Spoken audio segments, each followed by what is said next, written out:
Hi, welcome to Community Living. My name is Malabunkosi, and in today's episode, we'll be covering budgeting hacks that can help you in your journey as you try to get your budget in order. It could be that you're starting out with your budget, or you've been budgeting, but it has been a bit unsuccessful. As you know, like budgeting is a skill, so with any skill, you need to continuously work on it, continuously develop it in all sorts of ways, and I think some of these points that I'll be mentioning might help you in understanding as well as just seeing how budgeting can help you and how these points can be used in ensuring that you have a more robust budget and you just continuously work on improving it and ensuring that budgeting works in your financial journey. So I'll be reading a couple of points from this book. So I wrote a couple of stuff down. So when you see me looking down, it's because I am referring to my notes. So the first one is understanding that budgeting is a trial and error uh, attempt, right? So in your budget, you're not going to get it right from the get-go. So some people might be able to, but it takes a lot of discipline, it takes a lot of trial and error, it takes a lot of working on a lot of things, not just the budget itself. So for my side, it took me about 6 months to actually see what is it that I need in my budget, what is it that I spent money on, how do I spend money on those things, and how do I continuously improve my budget to ensure that I cover all my bases, right? Be it that some of the stuff are luxurious item or miscellaneous items, just ensuring that I cover all the bases when it comes to finance, right? Paying myself first, is that covered? I've considered all the things that I want to do within my budget, and I've considered all the things that could go wrong while drafting my budget, right? So, and another thing to understand under the trial and error point is that your previous month budget is actually a very good indicator of what you spent your money on. So you could have like I'd call it an imaginary budget where you think, okay, I need to be spending 2,000 rand on food. But if you spend 3,000 rand on food, that is a basis to actually say that, do I maybe need to increase my budget for groceries to 2.5, or how do I decrease the 3,000 rand to the 2,000 rand that I actually budgeted for, right? Okay, the second point is that you must understand that there's no tailor-made budget. So you could be having a friend or family members who are in the same salary bracket, someone with a similar background, but your budgeting won't be the same because obviously there are a lot of other factors that are involved. So your personality type, your relationship with money, it might be a case that you are frugal, or you're a bit of a splurger, you're a bit of a gifter. So it depends on your personality and your relationship with money. It's not just about, this is what I want to do, right? And if I budget in this way, it doesn't mean that you like the way you should budget is how I budget. You get what I mean? So even if I give you my budget, it won't make sense to you because the lifestyle that we lead, our personalities, our relationship with money are totally different. So there is no ready-made, off the shelf type of solution when it comes to budgeting. This is something that you continuously have to improve, continuously have to work on, right?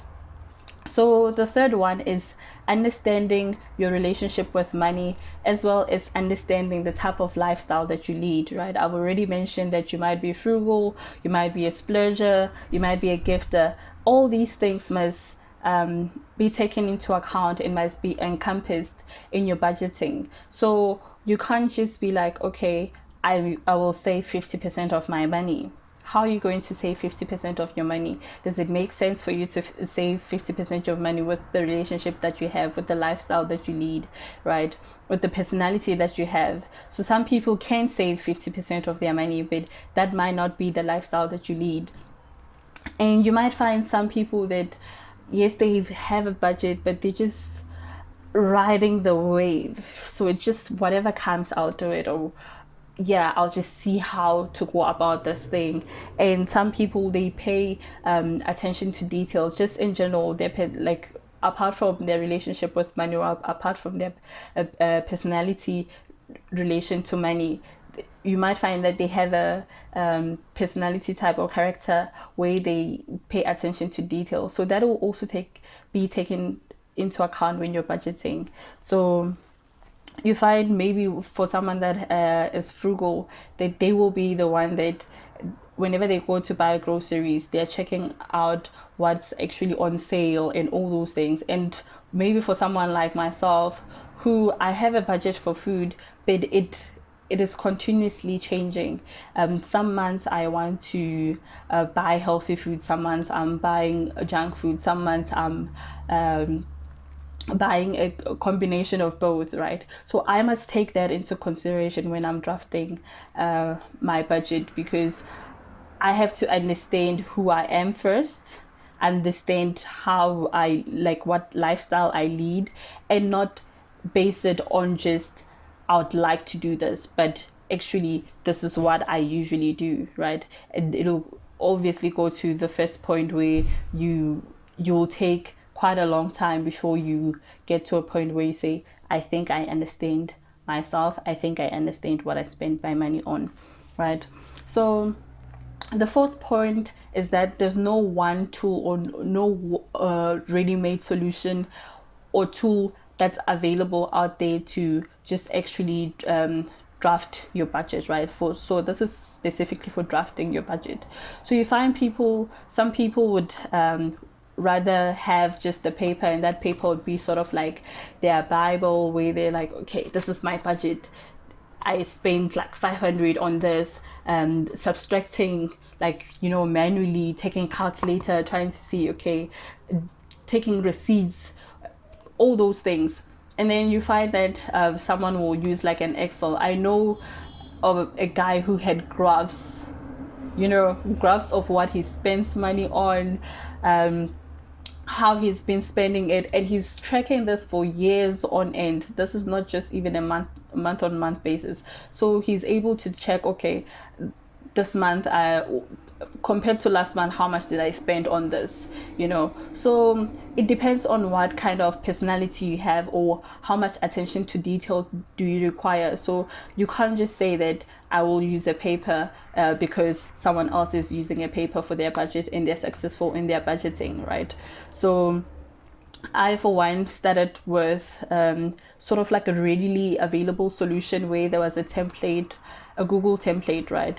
And then that template had income and expenditure in different categories. So each month, it was semi-manual. Each month I will put down all the expenditures that I had, and it'll calculate it against the budget that I set, to say, okay, you had budgeted 500 rand, you actually spent 700 rand, so you're 200 rand above your budget. And you had budgeted maybe 1,000 rand and you spent 900, so you're 1,000 rand, 100 rand under your budget. So those are the type of things that template had. So since then, I think from last year December, personal finance management tool that is automatic. It automates that whole system where I have expenditures, I have income, I have all those categories, and it just gives me what I've spent, and I can set a budget. So that tool is 22/7. I'll record a separate video and link it in the card once I've recorded the video, to just give you a quick overview of how the platform works, and also the review of the platform, to say how good is their service or the product that they're offering on the platform, right? So the fifth one is setting a review date. So most people usually set their review date when the month ends, right? Because usually you have to set a new budget. You have to look at your previous budget to say, okay, where did I go wrong? Was I on course? Did I stick to the budget? What did I like? Did I deviate from any of the things that I actually budgeted for?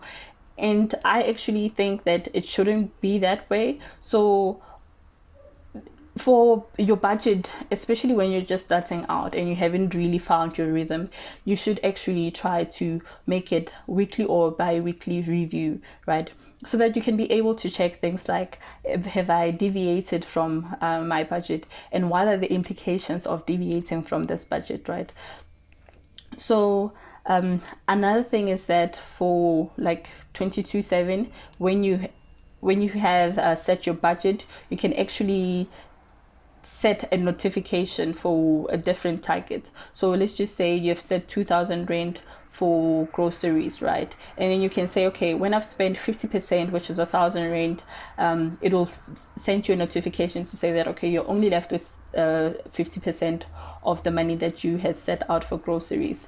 And also maybe when you've spent 80%, it will also give you a notification that, okay, you're only left with 20% up until you have depleted the funds for that are allocated under this category. So that is a very cool tool and feature. But as I've said, I will record a separate video for that, but I just wanted to mention that those are some of the tools that are currently available on the market that you can be using to ensure that you're not deviating in your own course with your budget.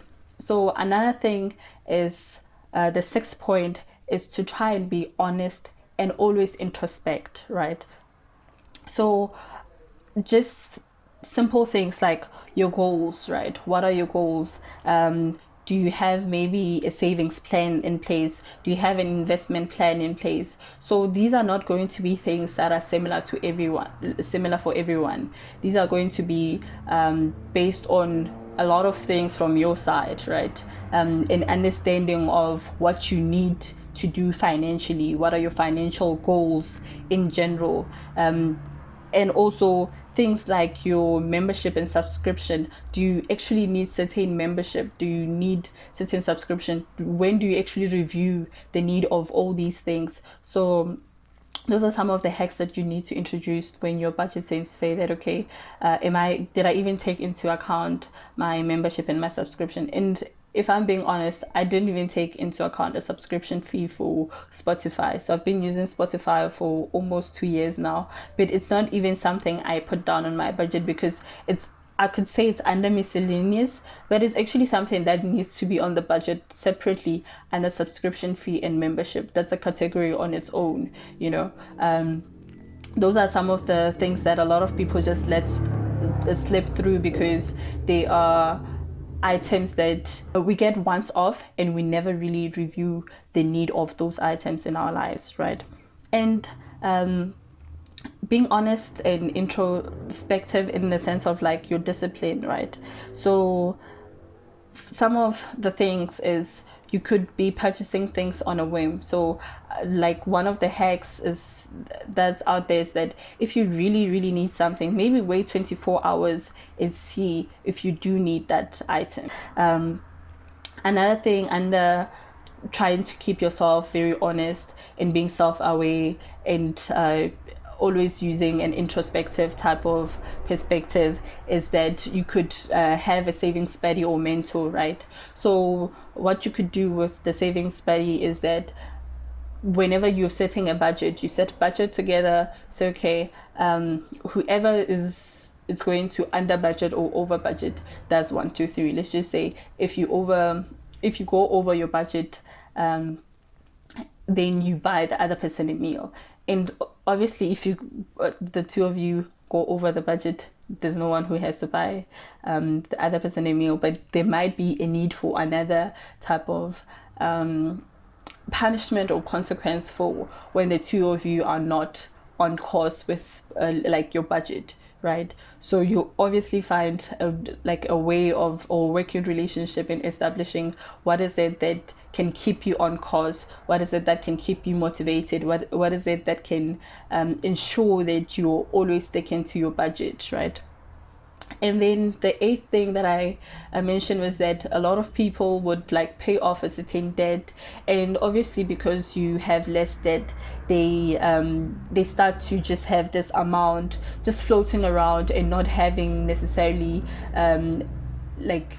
allocated to anything, which just becomes used for miscellaneous items that you don't budget for, and you're in a sense increasing the expenditure for miscellaneous items, whereby you could actually ensure that if you're paying off something, then use that the money that you were paying off for things like your savings account. You could increase the first rule of money, which is paying yourself first. So if you were paying yourself like 10%, and like the money that you're getting from paying less expenses is increases that by 2%, then you can now start paying yourself 12%.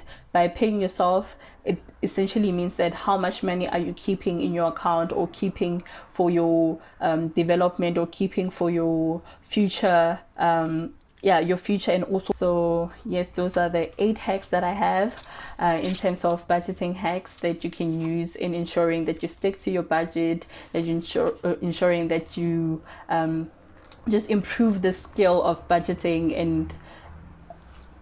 and you're always on course with your budget, and you know what happens when you deviate from your budget. So thank you for joining today's episode. Please remember to subscribe and like if you like what was shared in the episode, and also just share the budgeting hacks that you have that you've been using in your budgeting journey. And if you have any questions regarding what I've just said, please just comment down below as well. So thank you for joining.